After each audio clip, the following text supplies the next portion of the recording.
Good morning students.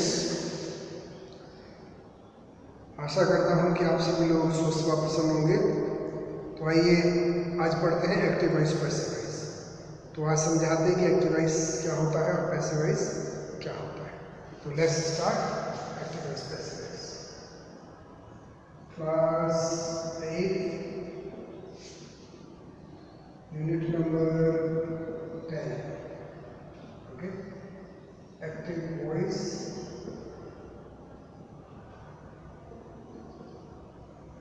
and passive voice.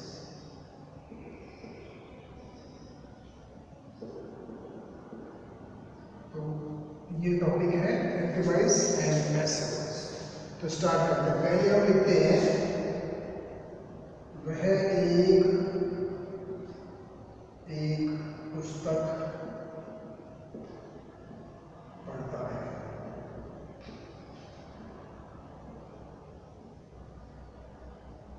ठीक है, तो वह एक पुस्तक पढ़ता है। हम इसको ट्रांसलेट करते हैं। तो ही रीड्स ए बुक। ये हमने इस हिंदी के वाक्य का ट्रांसलेशन किया। तो एक्टिव वॉइस जो होता है उसमें बेसिकली होता क्या है कि कर्ता के द्वारा की गई क्रिया का प्रभाव जो है वो किस पे पड़ता है जाकर? ऑब्जेक्ट के ऊपर जाकर पड़ता है।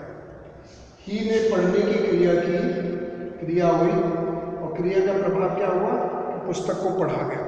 ठीक है, तो जब कर्ता द्वारा डायरेक्टली जब कोई काम किया जाता है और उसका प्रभाव अगर कर्म के ऊपर जाकर पड़ता है यानी ऑब्जेक्ट के ऊपर जाकर पड़ता है तो उस तरह के सेंटेंसेस को हम बोलते हैं एक्टिव वॉइस। ठीक है, हम क्या बोलते हैं? Active voice. और अब हम इसका पैसिव वॉइस बनाते हैं। तो पैसिव वॉइस बोलेंगे तो ये हो जाएगा active voice, active and passive. देखिए इसी सेंटेंस का पैसिव जो होगा वो देखो, a book is read by. ठीक है, अब क्या हुआ? हमने इसको उल्टा कर दिया। ऑब्जेक्ट को हमने सब्जेक्ट बना दिया इसको। ठीक है, सब्जेक्ट को हमने ऑब्जेक्ट बना दिया, ऑब्जेक्ट के स्थान पे लिख दिया और कार्य वही हो रहा है जो पहले हो रहा था। तो इस तरीके से आप देखते हैं कि अभी उल्टा हो गया है कि जो कर्ता द्वारा कर्म किया गया था उसका प्रभाव किस पे पड़ रहा था? ऑब्जेक्ट के ऊपर। अब ऑब्जेक्ट का प्रभाव जो है वो बाउंस बैक होकर किस पर पड़ रहा है? किस पर पड़ रहा है? कर्ता के ऊपर। तो इसकी हिंदी होगी वह एक पुस्तक पढ़ता है और यहां पर इसकी होगी एक पुस्तक उसके द्वारा एक पुस्तक पढ़ी जाती है। यानी कि क्रिया को जो है वो इनडायरेक्ट रूप में हमने उसको परिवर्तित कर दिया। उसके द्वारा एक पुस्तक पढ़ी जाती है। तो a book is read by. तो इसको हम बोलेंगे पैसिव वॉइस। इसमें जो कर्ता होता है वो एक्टिव ना होकर पैसिव हो जाता है और कर्म का जो प्रभाव कर्ता के द्वारा किए गए काम का जो प्रभाव पड़ रहा था वो बाउंस बैक होकर यानी कि दोबारा से वापस जाकर किस पर पड़ता है? कर्ता के ऊपर। वाक्य काम को करने वाले कर्ता के ऊपर जाकर पड़ता है। तो इस तरह की जो स्थिति होती है, इस तरह के जो वाक्य होते हैं जिनमें कर्म से प्रभाव वापस लौट कर किस पर पड़ता हो? कर्ता के ऊपर पड़ता हो, तो उन्हें हम बोलते हैं पैसिव वॉइस। ठीक है, तो आइए आगे समझने की कोशिश करते हैं कि पैसिव वॉइस बनाने के लिए और क्या क्या चीज़ें होनी चाहिए। तो जो 12 टेंस हमने आपको समझाए थे उन 12 टेंसों में से 8 के पैसिव वॉइस बनते हैं। हालांकि 4-5 कैटेगरी और हैं, वो एक एक कैटेगरी लेकर हम लोग समझाएंगे। तो सबसे पहले आज हम प्रेजेंट के जो 4 भाग हैं, प्रेजेंट इंडेफिनिट, प्रेजेंट कॉन्टिन्यूअस और प्रेजेंट परफेक्ट, ये 3 जो हैं इन्हीं के पैसिव वॉइस बनते हैं, वो आपको समझा देते हैं। तो सबसे पहली जो कंडीशन है बच्चों, हमें क्या करना होता है? पहले वाक्य को पहचानना होता है। हमको कोई वाक्य दिया गया कि इसका पैसिव वॉइस बनाइए तो हमें सबसे पहले ये पहचानना होता है कि कौन से टेंस का वाक्य है। अब जैसे यही वाक्य लिखा था, इसको हमने कैसे पहचाना कि वर्ब की फर्स्ट फॉर्म लगी है, फर्स्ट फॉर्म के साथ एस या ई एस लगा है, ठीक है। तो यहाँ पर एस लगा है वर्ब की फॉर्म के साथ। तो ये नियम कौन से में है? प्रेजेंट इंडेफिनिट टेंस के वाक्यों को ट्रांसलेट करते समय वर्ब की फॉर्म के साथ एस या ई एस लगता है, तो इसका मतलब ये वाक्य प्रेजेंट इंडेफिनिट का है। तो प्रेजेंट इंडेफिनिट का वाक्य सबसे पहला काम क्या होता है? सबसे पहला काम है उसको पहचानना कौन से टेंस का वाक्य है, उसके बाद ही उस पर हेल्पिंग वर्ब या अन्य चीजें एप्लीकेबल होती हैं। तो सबसे पहले हम लेते हैं प्रेजेंट इंडेफिनिट। इस टेंस के वाक्यों को हम पैसिवाइज कैसे करते हैं, ठीक है, वो आप ध्यान से समझने का प्रयास कीजिए। टेक्निक लगभग सेम ही है। जैसे टेंस को बनाने में हम 3 चीज़ों का ध्यान रख रहे थे। पहचान क्या होनी चाहिए, हेल्पिंग वर्ब कौन सी लगेगी और वर्ब की फॉर्म कौन सी होगी। जो 3 बेसिक पॉइंट है वो इसमें भी है पैसिव वॉइस, ठीक है।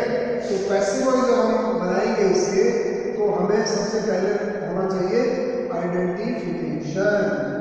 आइडेंटिफिकेशन के माध्यम से हम ये जानते हैं कि कोई वाक्य है कौन से टेंस का, ठीक है।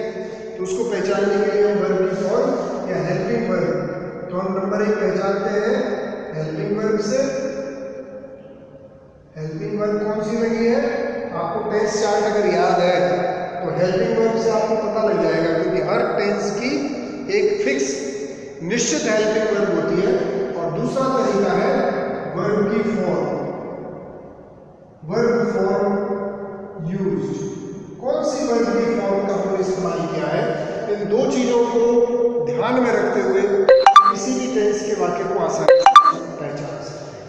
नंबर 2, फिर आता है उसके बाद हेल्पिंग वर्ब कौन सी लगेगी।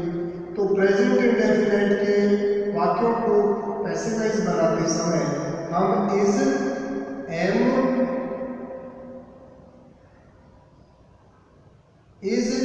आर का प्रयोग करते हैं, ठीक है जी। इज एम आर यानी कि प्रेजेंट इंडेफिनिट का वाक्य है तो उससे अगले वाला टेंस यानी प्रेजेंट कंटीन्यूअस टेंस की हेल्पिंग वर्ब को ले लेते हैं, ठीक है। हेल्पिंग वर्ब पैसिवाइज बनाते समय क्या यूज होगी, इज, एम, आर। अब आते हैं नंबर 3 पॉइंट पर, वर्ब की कौन सी फॉर्म लगेगी भाई। वर्ब की फॉर्म पैसिवाइज बनाते समय हमेशा वर्ब की 3rd फॉर्म का प्रयोग होता है। तो ये 3 पॉइंट आपको जैसे ट्रांसलेशन वाले टेंसेस में याद रखने थे, इसी प्रकार से आपको पैसिवाइज बनाते समय आपको ये 3 पॉइंट याद रखने हर टेंस के लिए, ठीक है। तो सबसे पहले काम आइडेंटिफिकेशन, वो हम कैसे करते हैं, हेल्पिंग वर्ब कौन सी लगी है उसे हाफ आप डिसाइड कर सकते हैं कि भाई कौन सी टेंस की फिक्स होती है, तो उससे आप पहचान सकते हैं। वर्ब की कौन सी फॉर्म का यूज हुआ है उससे आप पहचान सकते हैं कि कौन से टेंस में वर्ब की कौन सी फॉर्म लगती है और कौन सी हेल्पिंग वर्ब लगती है। इन 2 चीज़ों से हम किसी भी टेंस के वाक्य को आसानी से पहचान सकते हैं। दूसरी, प्रेजेंट इंडेफिनिट टेंस का वाक्य, सपोज करो आपने वाक्य पहचान लिया कि वाक्य प्रेजेंट इंडेफिनिट टेंस का है, तो helping verb is, am, are का प्रयोग हम पैसिवाइज बनाते समय करते हैं। और कोई भी पैसिवाइज होता है उसमें वर्ब की 3rd फॉर्म का हमेशा ऑलवेज इस्तेमाल होता है, ऑलवेज, ठीक है। समझ में आई बात। ये 3 पॉइंट आपको याद रखना है। अब एक चौथा पॉइंट और जो बहुत ही महत्वपूर्ण है, पैसिवाइज जो होता है उसमें आपको ये बात ध्यान रखना है कि पैसिवाइज केवल उन्हीं वाक्यों का बनता है जिसमें ऑब्जेक्ट दे रखा है। जैसे हमने वाक्य लिखा था, he reads a book, a book. अब कर्ता द्वारा किए गए काम का जो परिणाम है, उसका जो फल है, वो इसके ऊपर, कर्म के ऊपर पड़ना चाहिए। ये जो है ये ऑब्जेक्ट है वाक्य का, कि कर्ता ने पढ़ने का काम किया और एक पुस्तक को कर्ता के द्वारा पढ़ा। तो कर्ता द्वारा किए गए काम का डायरेक्ट जो है जो प्रभाव पड़ता है वो ऑब्जेक्ट के ऊपर पड़ता है। तो पैसिवाइज ज़्यादातर उन वाक्यों के बनते हैं जिसमें सकर्मक क्रिया दे रखी है, यानी कि कर्म दे रखा, ऑब्जेक्ट बोलते हैं हमें जिसमें कर्म को। तो उस आपको चौथी चीज जो देखनी है वो ये देखना है कि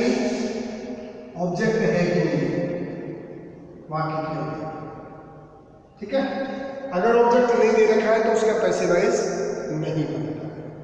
तो चलिए हम बनाते हैं इसको, आप ध्यान से देख लीजिए। तो ये 3 पॉइंट आप नोट कर लीजिएगा अच्छे से। चलो, और चौथा पॉइंट है कि वाक्य के अंदर ऑब्जेक्ट जरूर होना चाहिए जिससे कर्ता द्वारा किए आपका प्रभाव उस ऑब्जेक्ट के ऊपर पड़े। तो हम पैसिवाइज बनाते समय उसको ऑब्जेक्ट को सब्जेक्ट के स्थान पर लिखते हैं। तो मैं ये मिटा रहा हूं, आप अच्छे से इसको समझ लें।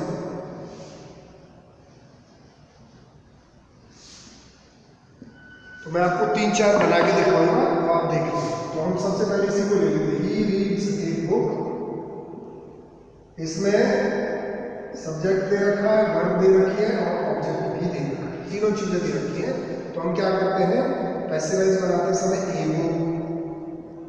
अब जो हेल्पिंग वर्ब लगेगी या वर्ब की फॉर्म तो पैसिवाइज में थर्ड फॉर्म लगती है, लेकिन जो हेल्पिंग वर्ब लगेगी वो इसके अकॉर्डिंग लगेगी, यानी कि ऑब्जेक्ट के अकॉर्डिंग। पहले तो इसके अकॉर्डिंग लग रही थी, वाक्य बनाया गया था, लेकिन पैसिवाइज जब हम इस ऑब्जेक्ट को सब्जेक्ट के स्थान पे लिखते हैं तो वाक्य का जो ऑब्जेक्ट है वो सब्जेक्ट बन जाता है। अब इसके अकॉर्डिंग लगेगी। तो रूल ये है कि प्रेजेंट इंडेफिनिट का वाक्य हो तो इज एम का प्रयोग होता है हेल्पिंग वर्ब के तौर पर पैसिवाइज बनाते समय। तो ये क्या होगा, ए बुक, यानी कि सिंगुलर है, इज लग गया। ए book is red, read red red by him, ये बन गया आपका वाक्य। ठीक है, बाय लगाकर हम सब्जेक्ट को ऑब्जेक्ट के स्थान पर लिखते हैं। आपने देखा ही का हिम हो गया, क्योंकि ही की ये सब्जेक्टिव फॉर्म है और ये ऑब्जेक्टिव फॉर्म है। हमने आपको पढ़ाया था ही इज हिम, ये सब्जेक्टिव नॉमिनेटिव फॉर्म है, ये पजेसिव फॉर्म है और ये ऑब्जेक्टिव फॉर्म है। अगर हमको ही को ऑब्जेक्ट के स्थान पे लिखना है तो हम ही नहीं लिखेंगे, हम लिखेंगे ही। और अगर हमको हिम को सब्जेक्ट के स्थान पे लिखना है तो हम हिम को डायरेक्ट सब्जेक्ट के स्थान पे नहीं लिखेंगे, बल्कि हिम का जो रूप है सब्जेक्टिव फॉर्म वो ये है ही को लिखेंगे। तो हमने ही को जब पीछे ले गए ऑब्जेक्ट के स्थान पर तो हमने ये वाला रूप यहाँ पर लिख दिया।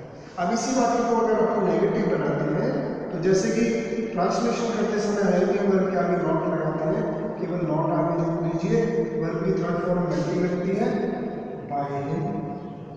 ठीक है, इंटरोगेटिव हम आपको बाद में समझाएंगे, तो आप ऐसे इसको बना सकते हैं। अब दूसरा वाक्य देखिए,